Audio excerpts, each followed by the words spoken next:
जगद्गुरू नरेंद्राचार्य महाराज यांचा औंढा नागनाथ नगरीत पादुका दर्शन सोहळा। औंढा नागनाथ शहरात अनंत श्री विभूषित जगद्गुरू रामानंदाचार्य श्री स्वामी नरेंद्राचार्य महाराज यांच्या पादुका दर्शन सोहळ्याचे शुक्रवारी कृषी उत्पन्न बाजार समिती प्रांगणात आयोजन करण्यात आले होते। या निमित्त शहरातून पादुका दर्शन मिरवणूक काढण्यात आली होती। औंढा नागनाथ शहरातील पुण्यश्लोक राजमाता अहिल्यादेवी होळकर पुतळ्याचे दर्शन घेऊन सकाळी 8 वाजल्यापासून पादुका मिरवणुकीस सुरुवात झाली। या मिरवणुकीत कलशधारी महिला, लेझिम पथक, ध्वजधारी महिला पुरुष, विविध पथके व भजनी मंडळ सहभागी होते। जगद्गुरू श्रीचा नामघोष करत रथातून श्रीच्या पादुका व प्रतिमेची मिरवणूक काढण्यात आली। सदर मिरवणूक पुण्यश्लोक राजमाता अहिल्यादेवी होळकर नवीन बसस्थानक मार्गे कृषी उत्पन्न बाजार समिती येथील कार्यक्रम स्थळापर्यंत काढण्यात आली होती। तेथे प्रथम जगद्गुरू श्रीच्या पादुकेचे पूजन करण्यात आले। सभा मंडपात भक्तांनी सपत्नीक गुरुपूजन केले। त्यानंतर आरती सोहळा, जगद्गुरू श्री नरेंद्राचार्य महाराज लिखित श्री लीलामृत ग्रंथ पारायणाचे प्रवचन झाले। त्यानंतर भाविकांना महाप्रसादाचे वाटप देखील करण्यात आले।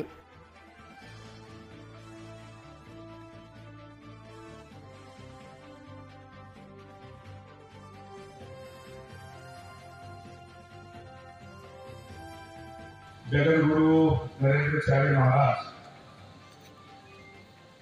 यांच्या चरणी सर्वप्रथम नतमस्तक होतो। महाराजांच्या बाबतीमध्ये जर सांगायचं जर म्हणलं तर थोडक्यात आपल्याला सांगेल की नरेंद्राचार्य महाराज म्हणजे एक देवरूपी माणूस। देव आपण साक्षात तर बघितला नाही, पण देव कसा असतो ते मला वाटते की महाराजाच्या रूपामध्ये आपण सगळ्या जणांनी बघितलेलं आहे। महाराजाचं जर कार्य जर बघितलं तर काय पूर्ण एखाद्या खेड्यापुरतं, तालुक्यापुरतं, जिल्ह्यापुरतं, एखाद्या राज्यापुरतं, एखाद्या महाराष्ट्रापुरतं, आपल्या भारत देशापुरतं नाही। आमच्या नरेंद्राचार्य महाराजांचं जर कार्य जर बघितलं तर संपूर्ण जगामध्ये असं कार्य कुणाचंच नाही जगात।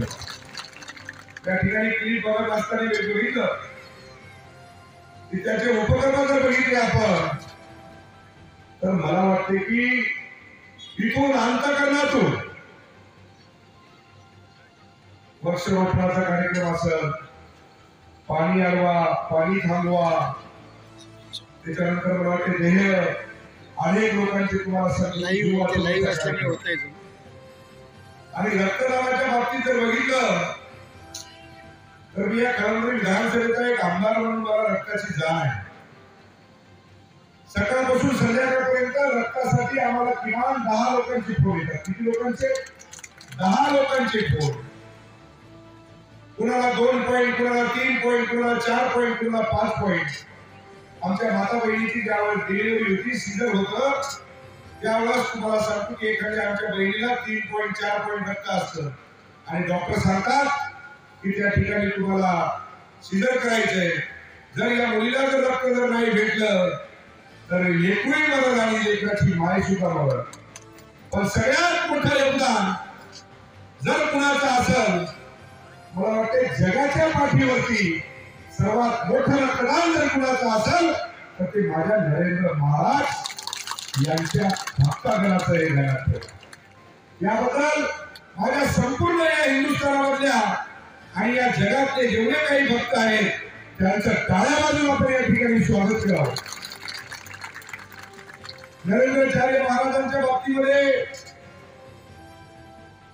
त्यांनी जे बोललं ते 100% खरं होतं मित्र, ध्यानात ठेवा। म्हणून या ठिकाणी आपल्याला एवढंच सांगेल की जगद्गुरू नरेंद्राचार्य महाराज आज या ठिकाणी त्यांच्या पादुकाचं पूजन आपल्या या औंढा नगरीमध्ये झालंय। मला वाटतं की आपल्या औंढा नगरीवरती केवढंही मोठं जर संकट आलं तर त्या संकटाला सावरण्याची शक्ती माझे नरेंद्राचार्य महाराज दिल्याशिवाय राहणार नाही। म्हणून या ठिकाणी आमचे एमसीबीचे कर्मचारी त्यांनी सांगितलं त्यांचं जीवनातलं काय काय म्हणजे कधीपासून तुम्ही शिष्य आहात, कधीपासून तुम्ही भक्ती करता. 2010 पासून म्हणजे त्यांना त्यांच्या मनातले सगळंच काढले.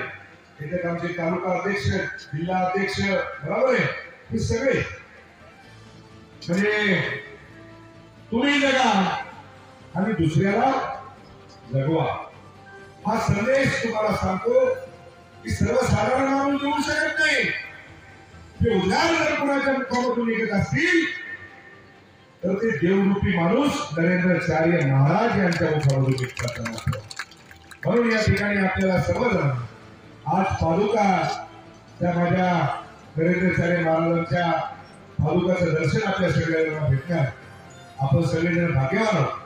आणि जे आमचे जिल्हा अध्यक्ष, तालुका अध्यक्ष, जी काही आमची बॉडी, त्यांना एक तुमच्या या नरेंद्राचार्य भक्ताची एक प्रामाणिकपणे इच्छा आहे की ज्या ठिकाणी ज्यावेळेस महाराज येतील त्यावेळेस आमचं सुद्धा त्यांच्या पायाचं दर्शन व्हावं अशी एवढी इच्छा आपल्या या ठिकाणी बाळगतो आणि माझ्या वाणीला विराम देतो. नरेंद्राचार्य महाराज